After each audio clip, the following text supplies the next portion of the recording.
Good morning everyone. Today we will continue next chapter of economics. Chapter name is features, problem and policies of agriculture. ठीक है, ये chapter बेटा हमने start किया था, third chapter था ये, कृषि संबंधी विशेषताएं, समस्याएं एवं नीतियां।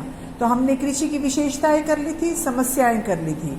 अब हम करेंगे कि नीति। ये एग्रीकल्चर हमने पढ़ा था कि जो एग्रीकल्चर में है वो मैक्सिमम लोग हैं हमारे देश के लगे हुए हैं, लेकिन हमारे देश में जो खेती है या एग्रीकल्चर है वो बहुत पिछड़ा हुआ है। तो उसको डेवलप करने के लिए कई पॉलिसीज बनाई गई हैं। वो पॉलिसीज कौन कौन सी हैं?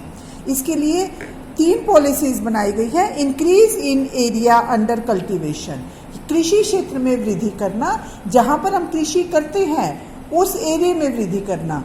जैसे पहले बहुत कम जमीन पर खेती की जाती थी, अब ज्यादा जमीन पर खेती की जाने लगी है। इसको हम डिटेल में पढ़ेंगे आगे। इंक्रीज इन प्रोडक्टिविटी या उत्पादकता में वृद्धि की गई है। और थर्ड है चेंज इन क्रॉपिंग पैटर्न, फसलों के स्वरूप में परिवर्तन, कि पहले और तरह की फसलें उगाई जाती थी, अब काफी बहु फसल है या मल्टी क्रॉप है वो अपनाया गया है। ठीक है, अब वन बाय वन इसको करते हैं कि क्या हमने सुधार किया है इन नीतियों में। First of all is increase in area under cultivation, फसलों के अधीन क्षेत्र में वृद्धि। अब है वो बहु फसल खेती उगाई गई है। फसलों के अधीन क्षेत्र में वृद्धि है वो 2 कारणों से होती है। एक तो शुद्ध बोए गए क्षेत्र में वृद्धि और दूसरे बहु फसल उगाना, कि जैसे एक तो क्षेत्र को बढ़ा देना, कि जहां पर हम खेती करते हैं, मान लो पहले 13 हेक्टेयर पर होती थी तो अब 19 हेक्टेयर हो गया है।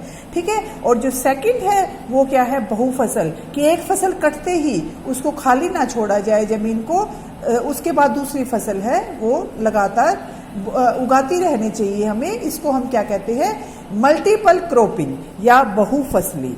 ठीक है, एक तो ये हुआ है। सेकंड है मोर इरिगेशन या अधिक सिंचाई। कृषि की उत्पादकता को बढ़ाने के लिए सिंचाई को बहुत अधिक महत्व दिया गया है। 1951 में जब ये 5 ईयर प्लान स्टार्ट हुई थी तो सिर्फ 17% भूमि पर सिंचाई की व्यवस्था थी, अब ये बढ़कर 47% हो गई है। ठीक है, तो धीरे धीरे इंक्रीज कर रहे हैं कि ज्यादा से ज्यादा सिंचाई मिले, क्योंकि अगर बारिश कम आती है या ज्यादा आती है बारिश तो उससे फसल नष्ट होने का डर रहता है। अगर हमारे पास मीन्स ऑफ इरिगेशन होंगे, सिंचाई के साधन होंगे, तो हमें वर्षा पर निर्भर नहीं रहना पड़ेगा। Third is fertilisers. फर्टिलाइजर का मतलब है खाद। कृषि की उत्पादकता को बढ़ाने के लिए खाद का भी अधिक प्रयोग किया गया है और गांवों में कंपोस्ट खाद है वो ज्यादा तैयार की जाने लगी है। 2016-17 में अब अगर देखोगे तो 259.5 लाख टन है वो रासायनिक खाद का प्रयोग किया गया है। तो फर्टिलाइजर्स है वो ज्यादा यूज किए जाते हैं ताकि फसल अच्छी हो। नेक्स्ट है इसी में ही अधिक उपज देने वाले बीज या हाई यील्डिंग वेराइटीज। जो अच्छे बीज होते हैं तो नेचुरल है उनसे फसल भी अच्छी होगी। तो 1965 से हाई यील्डिंग बीज है या HYV है वो प्रयोग किए गए हैं, जैसे बाजरा, राइस, मेज, ज्वार, कॉटन, इनके बहुत अच्छे बीज यूज किए जाते हैं ताकि फसल है वो अच्छी हो। और फसल हुई भी है, उनमें काफी बढ़ोतरी भी हुई है। जैसे 2015-16 में 304 लाख टन क्विंटल है वो उसकी वृद्धि हुई है। फिर फिफ्थ है इसी में ही प्लांट प्रोटेक्शन या पौध संरक्षण।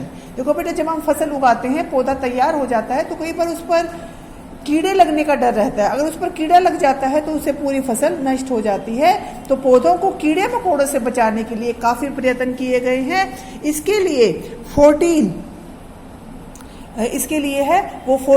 सेंट्रल प्लांट प्रोडक्शन सेंटर भी खोले गए हैं, जो टाइम टू टाइम बताते हैं किसानों को कि आपको पौधे के संरक्षण के लिए, उनके प्रोटेक्शन के लिए ये चीज यूज करनी है। 6th है इसी में ही साइंटिफिक कल्टीवेशन।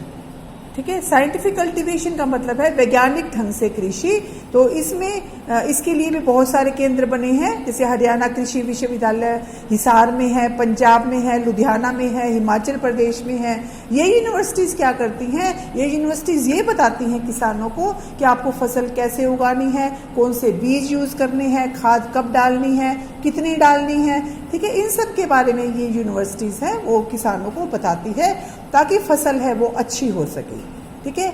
तो ये है आपका वैज्ञानिक ढंग से अगर हम कृषि करेंगे तो इसे मतलब कृषि से पहले भूमि की तैयारी करनी पड़ती है, भूमि को जोतना पड़ता है, उस पर अच्छी खाद डालकर उसको तैयार करना पड़ता है, उसके बाद साइंटिफिक जो कल्टीवेशन है वो होती है।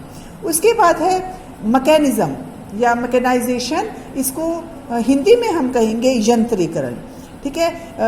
पंचवर्षीय योजनाओं के दौरान भी काफ़ी इसका प्रयास किया गया है कि यंत्रीकरण किया जाए। छोटे किसानों को सहकारी समितियों, सामुदायिक विकास खंडों और बैंकों से पूंजी प्राप्त होती है ताकि वो यंत्र खरीद सके, कृषि यंत्र है, ट्रैक्टर है, ये सारे उपकरण हैं वो खरीद सके। और यंत्रों से कृषि हो तो उसमें टाइम की बचत होती है। उसके बाद है डेवलपमेंट ऑफ एग्रीकल्चरल लैंड, जो कृषि भूमि है उसका विकास किया जाए, भूमि को समतल बनाने, उसे ढलान देने और सीढ़ीदार खेत बनाने के इसमें प्रबंध किए गए हैं, तो इसमें भूमि का विकास है वो किया जाता है। फिर है लैंड रिफॉर्म्स, लैंड रिफॉर्म्स या भूमि सुधार, भूमि सुधार का भी इसमें बहुत महत्व है। जैसे पहले था जमींदारी प्रथा थी, जमींदारी प्रथा को अब समाप्त कर दिया गया है। पहले किसानों के पास अपनी जमीन नहीं होती थी, वो जमीनों को उधार लेकर उस पर कृषि करते थे और उसके बदले में जमींदार उनकी थोड़ी सी फसल छोड़कर बाकी सारी ले लेते थे, ठीक है। तो ये इस प्रथा को समाप्त कर दिया गया। फिर जो कंसोलिडेशन किया गया, कंसोलिडेशन का मतलब है कि जिस किसान के पास दूर दूर छोटे छोटे बिखरे खेत है उनको वो सारे खेत लेकर एक बड़ा खेत दे दिया जाता है ताकि वो फसल आसानी से उगा सके। तो ये भूमि सुधार किए गए हैं। और जो छोटे किसान हैं, टीनेंट्स हैं, उनका जो एक्सप्लॉयटेशन होता था उसको रोक दिया गया है। तो ये सारे सुधार या लैंड रिफॉर्म्स है वो किए गए हैं। फिर है improvement in agricultural market, agriculture market का भी बहुत बड़ा रोल होता है, क्योंकि अगर फसल अच्छी हो जाती है, जब तक मार्केट नहीं होगी बेचने के लिए फसल, तो हम उस फसल का क्या करेंगे, उसके लिए रेगुलेटेड मार्केट्स होनी चाहिए, ठीक है। तो अब तक लगभग 7,566 मंडियों को रेगुलेट कर दिया गया है और गवर्नमेंट है वो खुद भी फसल खरीदती है ताकि किसानों को उससे नुकसान ना हो।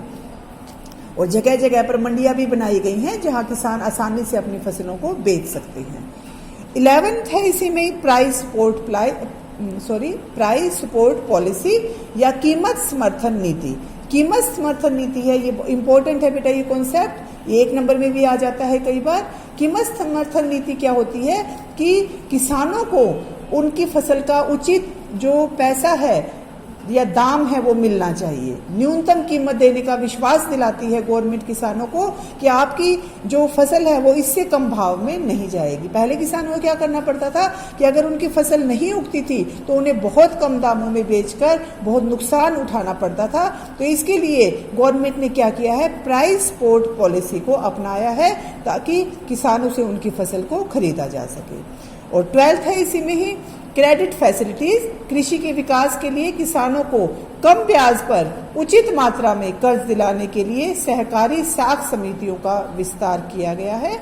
ये बैंकों से तो मिलते ही हैं, ग्रामीण बैंक से भी मिलता है, बैंक से भी मिलता है लोन, और क्रेडिट फैसिलिटीज हैं उनसे भी लोन है वो मिल सकता है। तो क्रेडिट फैसिलिटीज है वो दी गई है। इस समय सारे देश में लगभग 95,000 प्राथमिक सहकारी साख समितियां और 768 ग्रामीण विकास बैंक है, ठीक है, वो काम कर रही हैं। उनका काम क्या है, सिर्फ छोटे किसानों को लोन देना, ठीक है। तो ये है बेटा पॉलिसी, जो पॉलिसी अपनाई गई है ताकि फसल अच्छी हो सके, ठीक है। इसको याद भी करना है बेटा और नोट्स भी बनाने हैं।